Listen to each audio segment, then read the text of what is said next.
And welcome back to Hollow Knight. And a mysterious start to episode 4.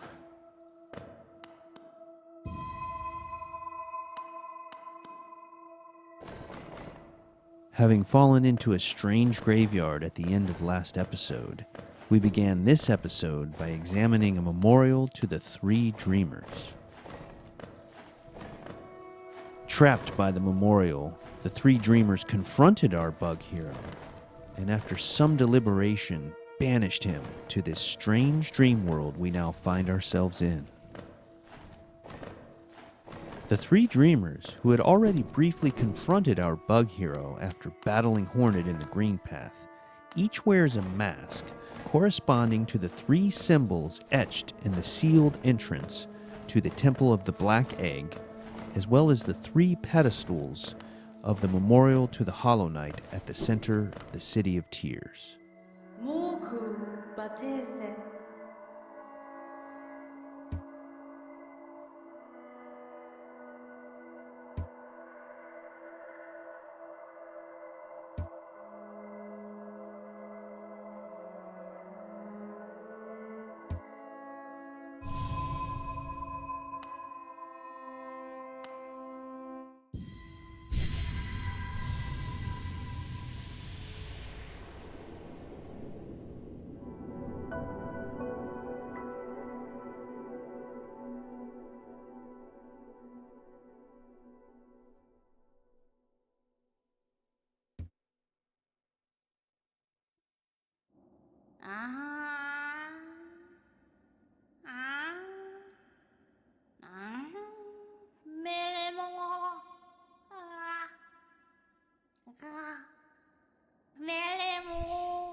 And so, with the aid of this mysterious moth-like seer and a new weapon, the Dream Nail, we've escaped the dream world and returned to the living in a new area called the Resting Grounds. So we used our new Dream Nail on this tree-like growth, which is called a Whispering Root, and it released these circles of essence that we're now collecting as per the seer's instructions.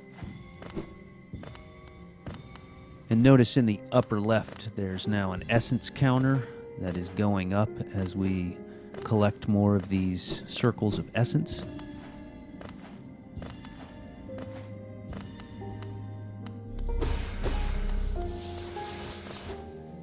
So there's more ways to use the Dream Nail, and there's more to say about essence. But for now, notice we collect the 20 circles that were released, and the Whispering Root changes form to signify that we have collected all of its essence.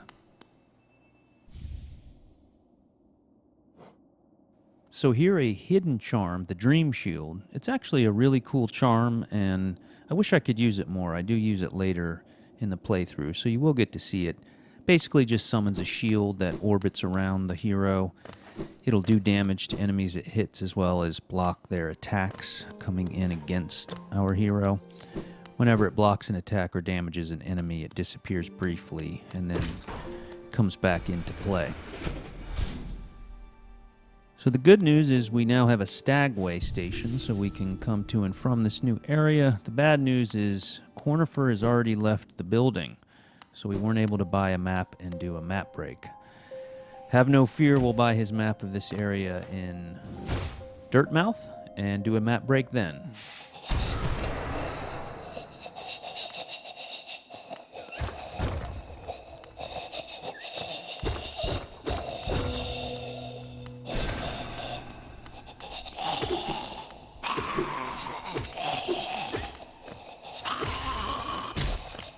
Okay, a new nasty enemy, the Entombed Husk.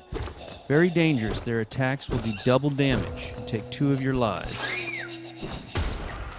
And there, our friendly neighborhood Bellfly, another enemy whose attacks will take 2 lives.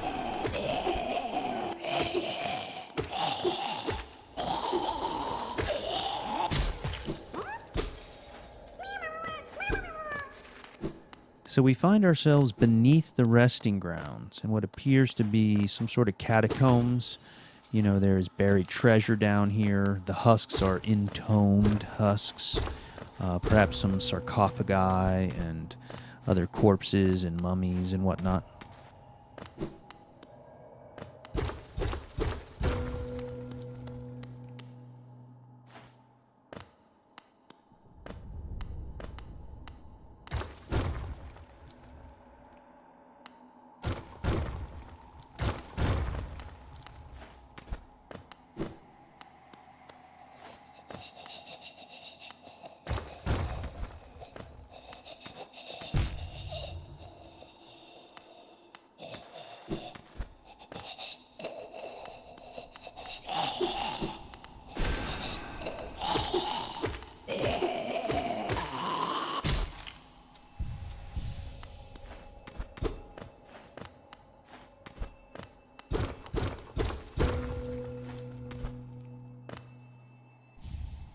So another hidden charm, the Soul Eater. Check this out. It's basically Soul Catcher, but on steroids. It costs 4 notches instead of 2, like the Soul Catcher. But it generates a lot of soul when you hit things with the nail. Generally, you can hit something with the nail if you have Soul Eater on, and then immediately cast a spell. You'll always get enough to cast at least 1 spell, if not more. So it's a pretty awesome charm, but because of its high notch cost, it doesn't find much use in many builds.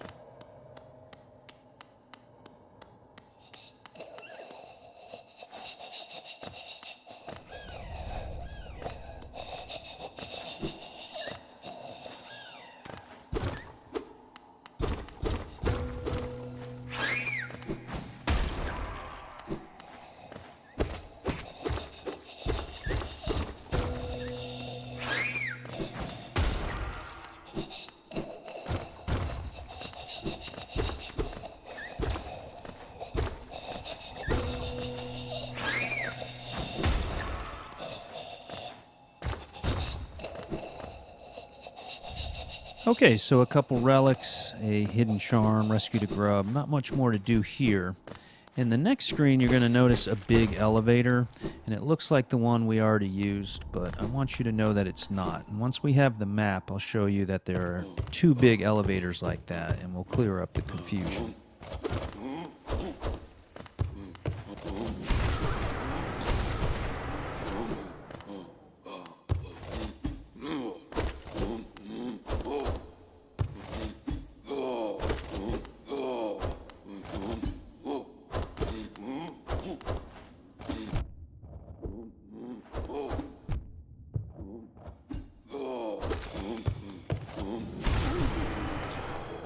Okay, a new enemy and a very big one, a Great Husk Sentry. Heavily armored, hard to damage. You have to sneak in behind them or use spells. If you get hit by running into them like I did a couple times, just takes a life. But if they hit you with their nail, they do double damage, 2 lives. So very dangerous enemies.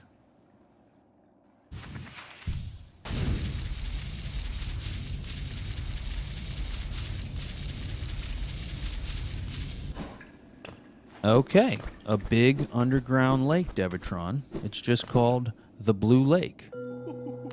We'll have more to say about that later.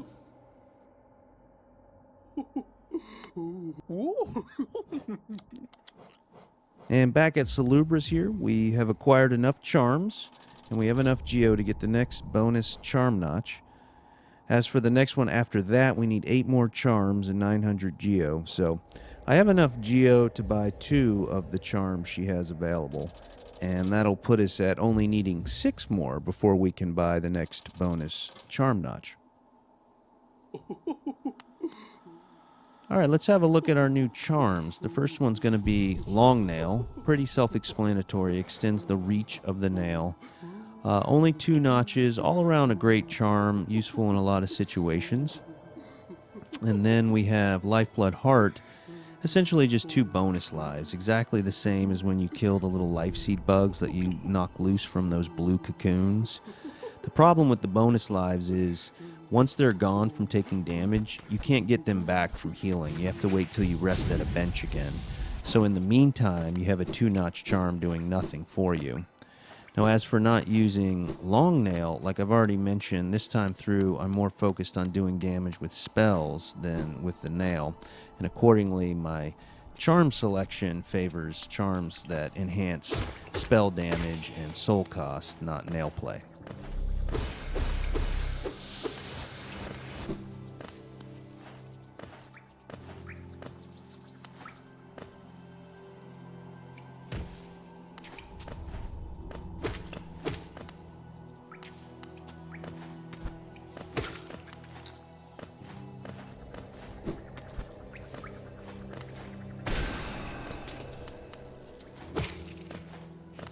Okay, so we're back in the Forgotten Crossroads. You should recognize this, having come from Salubra's.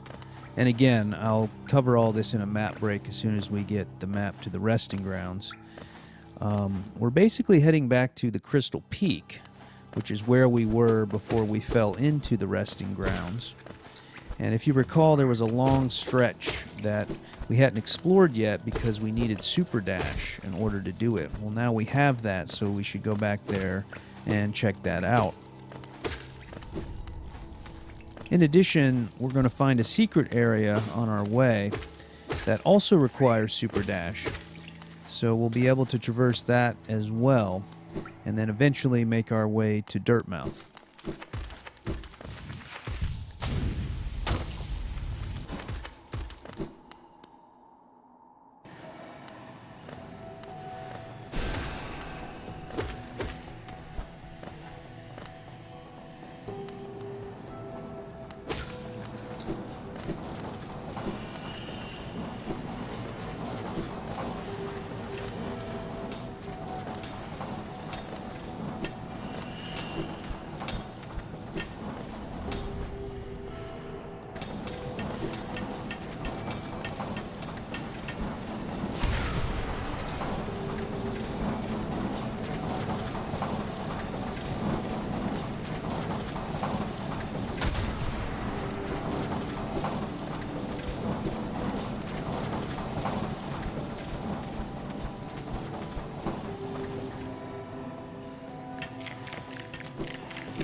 Alright, so this is the secret area I mentioned that was on our way. Some tricky platforming, but not too bad. As for our reward, a hidden charm, the Deep Focus. This charm is very hard to use because it costs 4 notches, and what it does is it slows down the rate at which you channel soul when you heal, but when you complete the channeling, you heal 2 lives.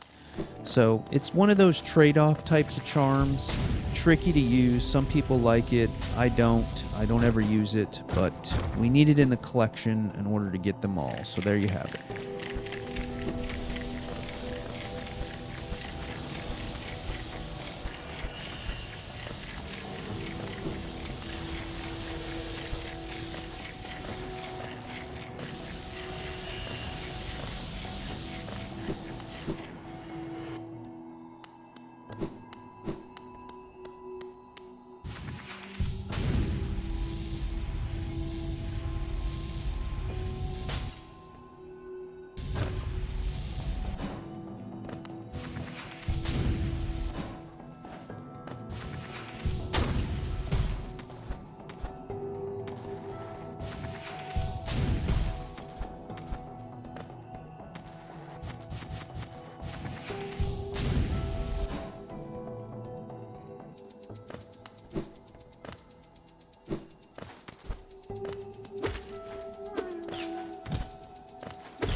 And a close call with a new enemy, Devatron.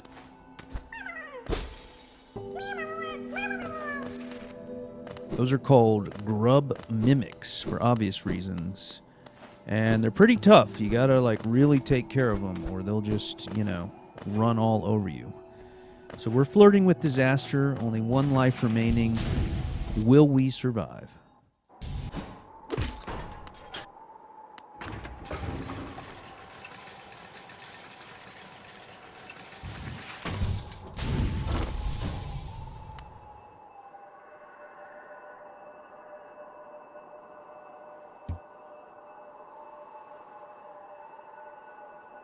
Okay, now that we have the Dream Nail, ghosts like this will start to appear and we can converse with them as well as disperse them with the Dream Nail.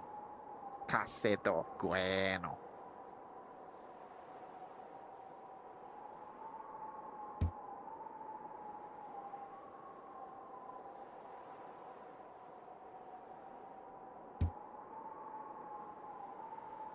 Okay, so a gladiator NPC named Tiso. Speaking of a combat arena, hopefully we will see more of him and find this arena.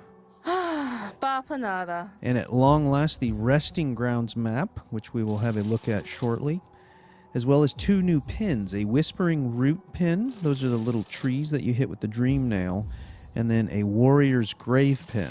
We'll talk more about that in a minute. Papanada.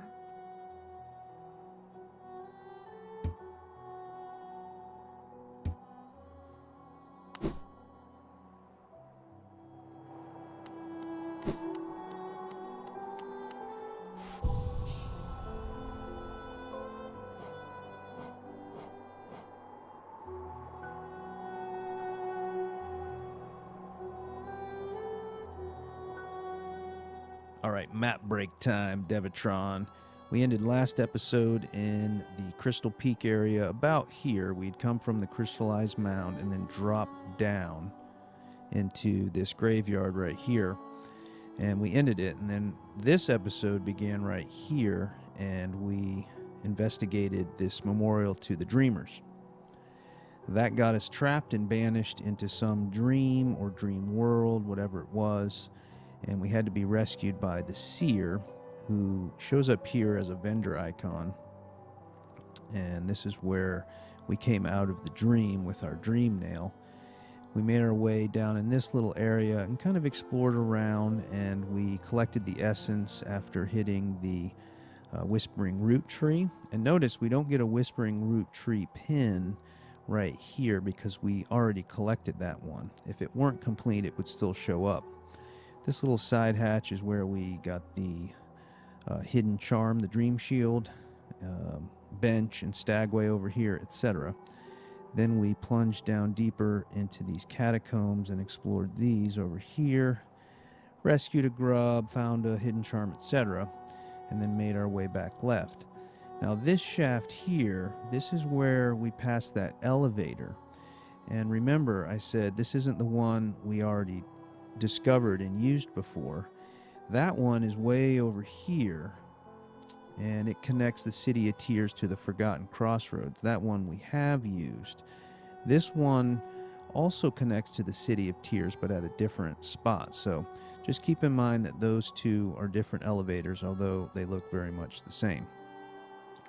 Okay, from the elevator we made our way left here, fought that big great husk sentry, undid a latch there, and then we super dashed across the blue lake over to Salubra's here, got our charm notch. Then we kept going left and made our way up and then back right into the Crystal Peak area, and then all the way up here. And we wanted to do these two platforming areas that we weren't able to do before, but we can do now that we have Super Dash. So the first one was a secret area here. We dashed across and got Deep Focus Charm, and then we made our way up here and dashed across all the way over here and down. We encountered the Grub Mimic, rescued a grub, and then found this small elevator over here which led down to Dirtmouth. This is where we encountered the strange ghost gravedigger and then Tiso, and now you can see our little guy here having done some shopping at Izelda's. So the only other thing I'll mention at this point, first of all, you can see now that we've done the map break, it's not that overwhelming or confusing what we did. But my guess is, having started the episode and gotten through what we've gotten through to this point, it may have just seemed a little overwhelming or confusing or disorienting because we hadn't opened the map and seen where we were yet. So I hope that's the case, and if so, it's a case in point that these map breaks are really helpful. The second thing is, notice this guy. This is one of our new pins, the Warrior's Grave pin, and notice it's right where we dropped down into that graveyard at the end of last episode. Now I can't move this map around the way I have it open in Microsoft Paint, but as we do throughout the game, you'll start to see these pins show up. And just like that gravedigger, now that we have the Dream Nail, there are certain warriors, they're called. They're really like bosses. They're former heroes, so to speak, that played a role in Hallownest's past. And at this point, they're ghosts, and we couldn't see them before because we didn't have the Dream Nail. But now that we have the Dream Nail, we can see them and we can interact with them, similar to the way we interacted with the Gravedigger. The only difference is they will challenge you to a battle. The warriors will. If you accept and do battle with them and defeat them, then you're rewarded with a significant amount of essence, which is what the seer wanted us to collect. Okay? And it's a good amount. I think the smallest amount you get from a Dream Warrior is 100 essence. And some of the harder ones will reward as much as like 300 or 400. So these are officially agenda items. We will be hunting them down and, adventuring throughout the land looking for these warriors' graves. And it's a more efficient and a lot more fun way, or at least a combat-oriented way of collecting essence. The Whispering Roots, they're kind of fun, but they're more of like the platforming way to gather essence. And you don't really get much from them, right? Like we got 20 from doing the one right here. Sometimes there are more than 20, but not much more. It's like you might get between 20 and 40 essence from doing a Whispering Root. But from doing the Dream Warriors, like I said, you get from 100 to 300 or 400 sometimes. Now, there's one other way to do combat using the Dream Nail and get a lot of essence, but I will talk about that when we get to it, and it doesn't really show up on our map, so there's no point in talking about it in the map break, okay?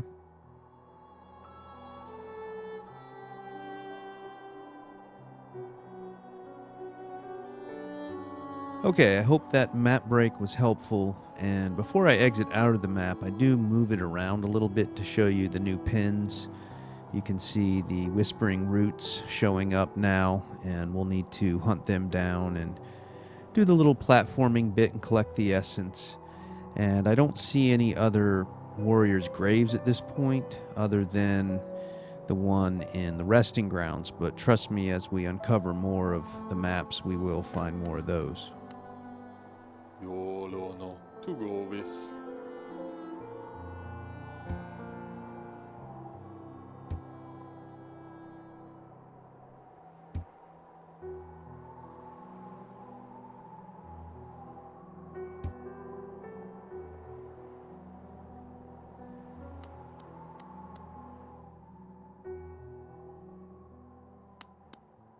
Oh, whoopa.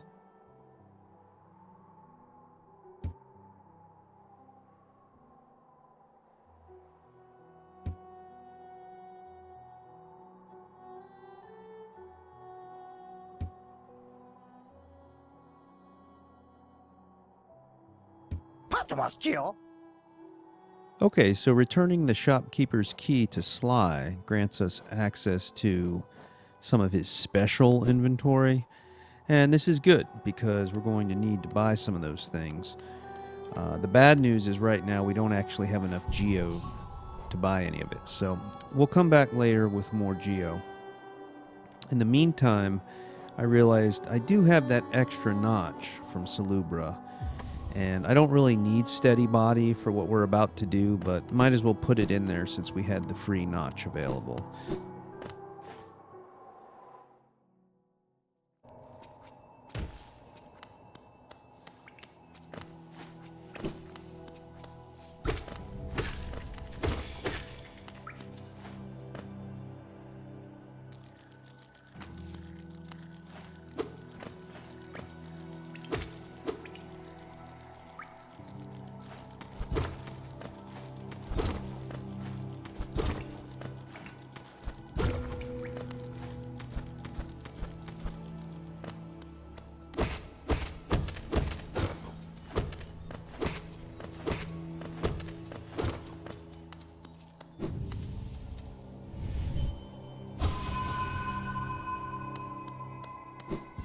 Alright, so a secret area with some geo mounds and a whispering root.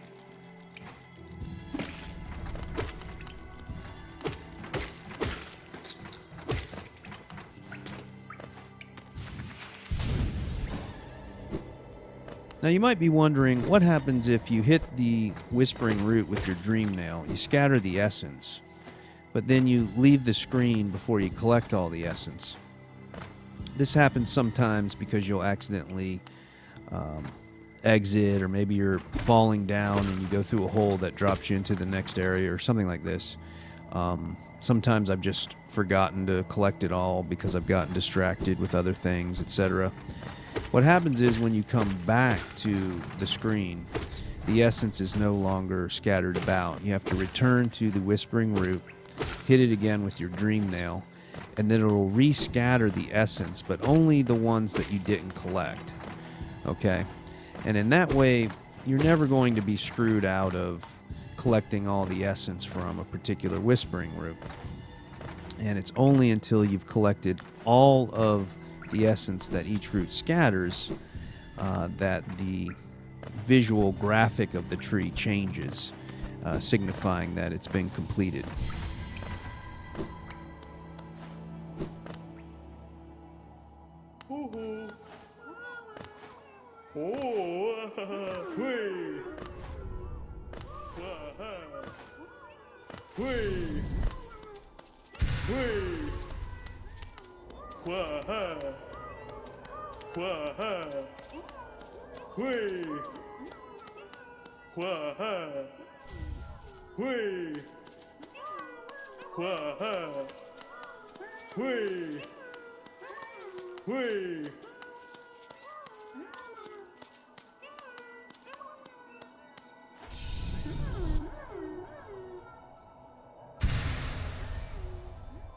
Okay, very cool. Look at all the grubs.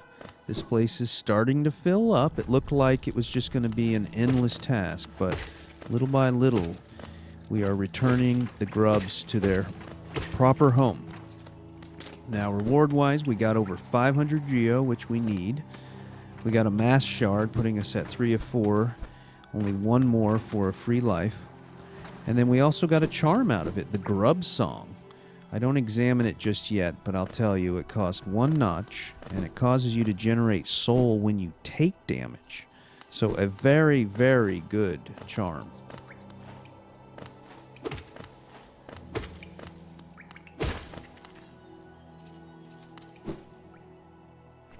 Now notice up here, there's a mask shard. And we've been in this area before, but we weren't able to get up here into these parts because you need Mantis Claw to do that. So it's a little bit of a platforming challenge, you might say. It's really just maneuvering around these domes. But again, you need Mantis Claw in order to access this. And at the end of it will be our 4th mask shard, giving us a bonus life at long last.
Okay, so another small room that we hadn't been to yet. I had left it until we had at least dash in order to save that grub there.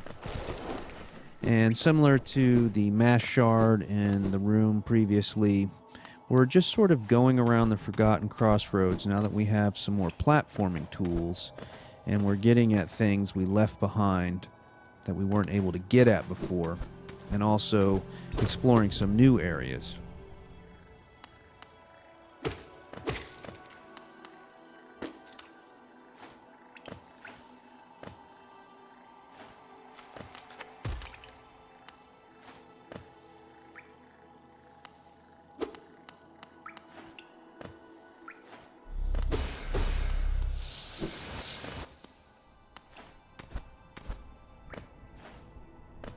You see right there, just that little bit requires Mantis Claw and dash. So again, a case in point, these are places that you might be able to like poke your head in and discover that they're there, but until you have the proper platforming tools, you're going to have to leave them until later.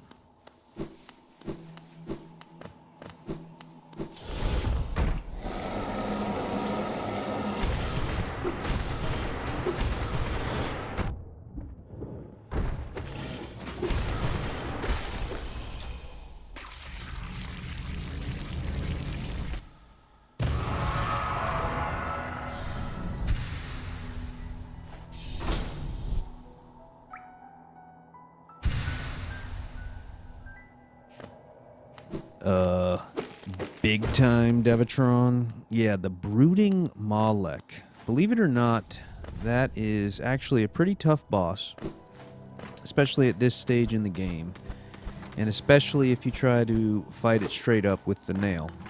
However, if you use Descending Dark Devatron, or even Desolate Dive, the unupgraded version of it, it makes it pretty trivial.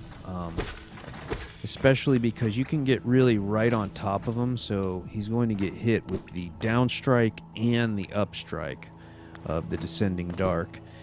and it just does so much damage. Plus we have Shaman Stone on, you know, etc., etc. Really trivializes that boss.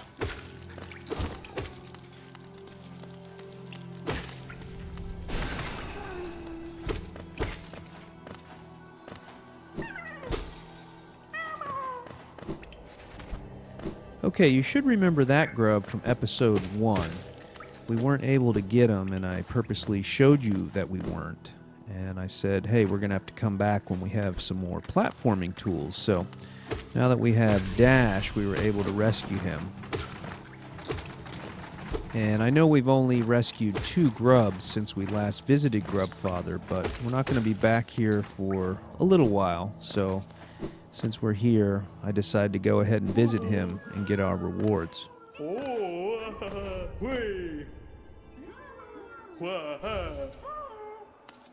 Okay, so some more Geo and a rancid egg, which I've already put off talking about once, so I guess I have to explain it, so here goes. It involves the death mechanic, so I have to start there. When you die, you revive at the bench where you last rested, and you have no Geo, and your soul meter will be cracked, and you'll only be able to fill it with soul to the halfway point. If you go back to the spot in the world where you died, you'll find a pure black shadow version of yourself, which will attack you. Now, it's not hard to kill. It usually takes 2 or 3 hits, but it is hostile. Once you kill it, your soul meter is then restored to full, and all your Geo is returned to you. So you definitely want to find your shadow and kill it in order to have full soul capabilities as well as get all your Geo back. The problem is sometimes you die in a very dangerous area and it's hard to get back to your shadow. And if you die along the way, then you're going to have a new shadow where you just died, and you won't have gotten all your Geo back, and you'll have lost all your Geo for good. Accordingly, the game provides a vendor who, in exchange for a rancid egg, will teleport your shadow to it so that you can kill your shadow in the safety of its shop. This way you don't have to journey back out into the dangerous world and risk dying again and losing all your Geo for good.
Okay, another good example of how you can trivialize a pretty hard fight by casting spells instead of using the nail. So our reward is a pretty interesting 2-notch charm called Glowing Womb. What the Glowing Womb does is it will drain your soul in exchange for hatching little versions of the bug hero, complete with wings, and they hover around you. And what these little hatchlings will do is they'll fly off and hit enemies. Now when they hit an enemy, they die, and then more will have to hatch. And you can only have a maximum of 4 hatchlings at any given time. So you can imagine this is a pretty steady drain on your soul. one will hatch, it'll go hit something and die, and they need to rehatch. And each time these things hatch, they drain your soul more. So the downside is you don't have a lot of reserve for healing. But the upside is you never waste your soul. It's always being used on a hatchling who is going out and doing damage. So it's a great way for players who don't want to deal with spells and the directionals and which one do I need, etc., to nonetheless get some offensive use out of their soul reserves. And meanwhile, they can just focus on melee and nail play.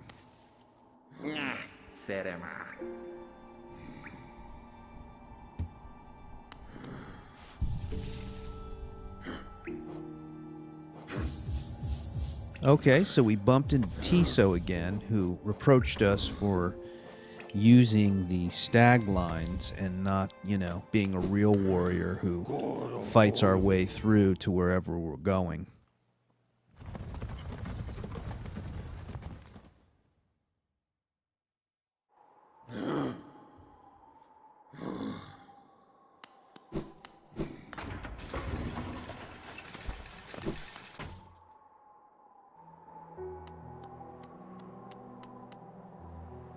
YOLO no to go with.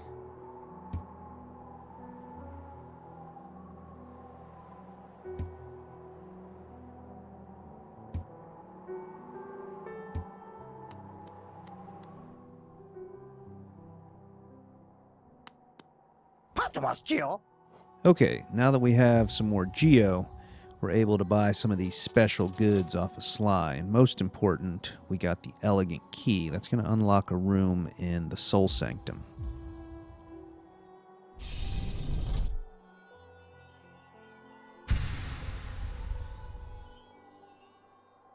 Patmos, Geo.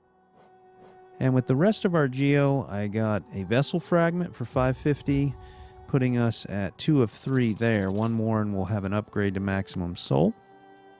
And then Heavy Blow, another charm. Again, we're not going to use that one, but we're just collecting them, trying to get our prerequisites for Salubra.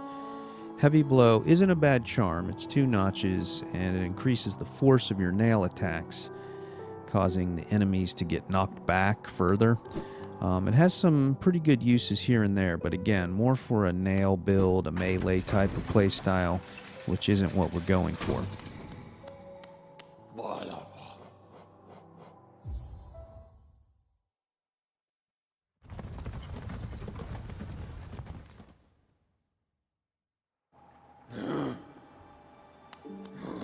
Okay, so we took the stag back to the city storerooms, which is in City of Tears. And we're going to use this new key we bought. Like I said, it opens a room in the Soul Sanctum. So, and it costs 800 Geo, right? So we're definitely interested in that. And you'll also notice, I briefly opened the map there, that there is a Whispering Root right in this room. So let's try to get at that and do that.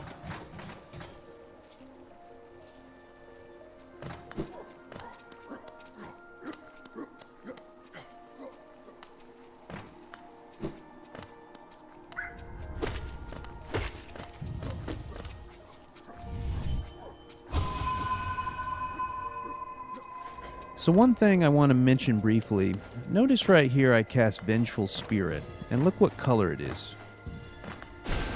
Okay, the actual projectile is white, and I can't show it to you right now because I don't have it open in the game here, but if you look on the inventory screen where it shows your nail and the different items you've collected, it also shows your spells, and you would see that Vengeful Spirit has a little white icon by it. Okay, so why am I telling you this? Well, the reason is when you upgrade a spell, like remember we had Desolate Dive and then we upgraded it to Descending Dark. The spells, the projectiles themselves, as well as the icons in your inventory, they turn to black. Now as I do battle with these 2 Lance Sentries, at one point, I cast Descending Dark, and that's an upgraded spell, and you'll see that the rebound attack that shoots upward is black.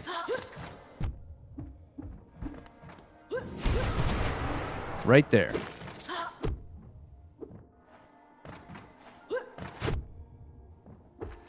And also notice when our hero gets hit, these little black dots ooze out of him. See there?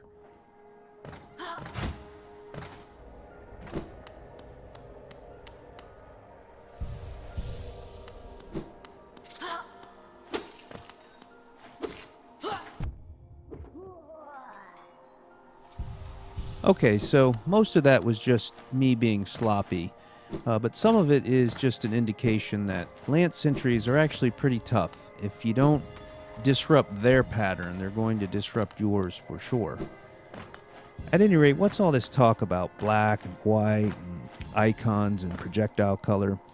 Obviously, I think it holds significance, mainly to the game's conceit, the Hollow Knight universe and its rules, but more important, how that interacts with the overarching story, which, remember, is largely presented to us as a mystery, and we have to kind of fill in the blanks here. So, for example, these colors, is there anything in the game that pertains to the white color of our spells, projectiles, and icons? Well, in fact, there is. It's the resource that fuels them, soul. Now, is there anything black in the game that would explain the color of the upgraded spells and why our hero oozes black dots when he takes damage? Well, we'll have to see. The point is, we need to start paying attention now so that when we start theory crafting and drafting meta story later, it can make sense. This is one of those games that's going to require a lot of filling in the gaps, so the earlier we start, the better, so that we can ultimately posit a coherent theory of the entire game.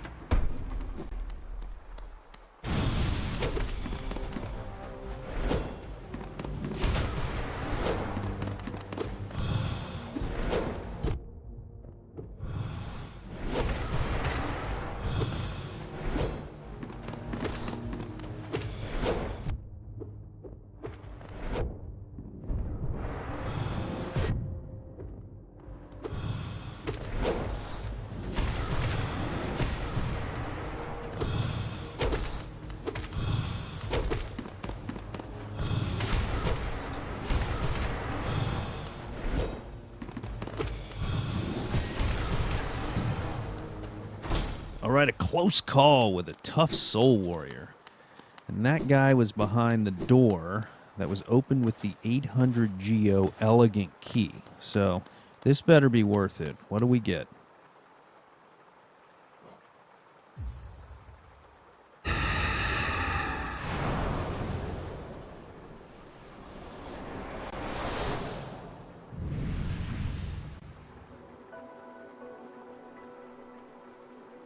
And lo and behold, it is a spell upgrade. This is Shade Soul, which is the more powerful version of Vengeful Spirit. And it looks like up in the Soul Sanctum here, they had hooked up some machines to a little snail shaman, and we're probably researching on the poor shaman's ability to cast spells.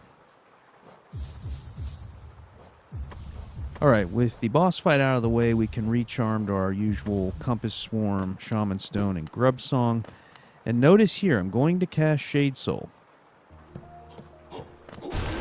Look at that, it's a big black projectile, Devatron. So now you can see why I started talking about that stuff when I did, immediately before we upgraded his spell, and you were able to see what it looked like before the upgrade and then immediately after. So a very opportune time to bring up the discussion, and something I didn't quite have the best opportunity to do when we were upgrading Desolate Dive.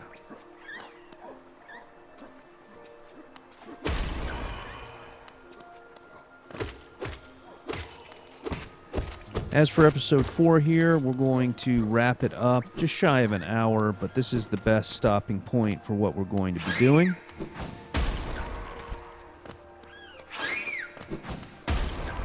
You may remember last episode we found a key up in the city storeroom area, and I mentioned that there is a latch that it unlocks to get underneath the City of Tears.